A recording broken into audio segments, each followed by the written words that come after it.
La prière dans la vie du prédicateur, dans sa chambre de travail, dans sa chair, doit être une force visible et qui envahit tout en lui. Elle ne doit pas jouer un rôle secondaire ou superficiel. À lui, il est donné d'être avec le Seigneur qui passe la nuit à prier. Pour arriver à cela, le pasteur doit regarder à son maître qui, se levant, tandis qu'il était encore nuit, sortit pour prier dans un endroit solitaire.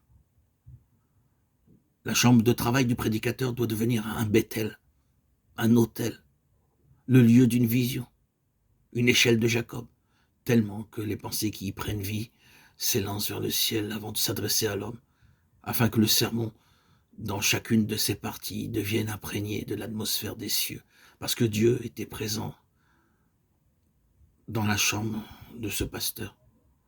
Nous l'avons déjà dit, la locomotive ne peut bouger si le foyer n'est allumé. De même, la prédication, malgré sa perfection, demeure inerte quant au résultat spirituel jusqu'à ce que la prière y ait mis le feu et créé la vapeur. Le sermon, malgré sa finesse et sa perfection, ne vaut rien si l'impulsion puissante de la prière n'est pas en lui, à travers lui et derrière lui.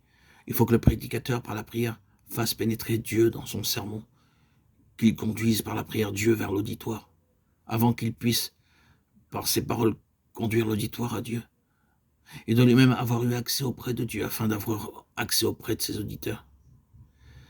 Si le chemin ouvert pour arriver à Dieu, le chemin sera ouvert pour atteindre ses auditeurs. Il est utile de répéter à satiété que la prière simple, habitude machinale, routinière, professionnelle, est une chose sans vie. Elle n'a aucun rapport avec la prière dont nous parlons.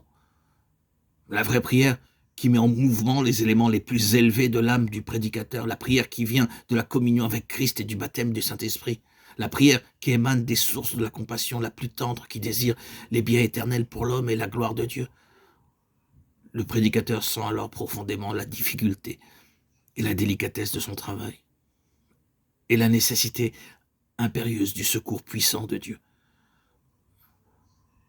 La prière faite sur ces bases est une prière vraie, et la prédication appuyée par de telles prières répand la divine semence dans les cœurs et les prépare pour le ciel.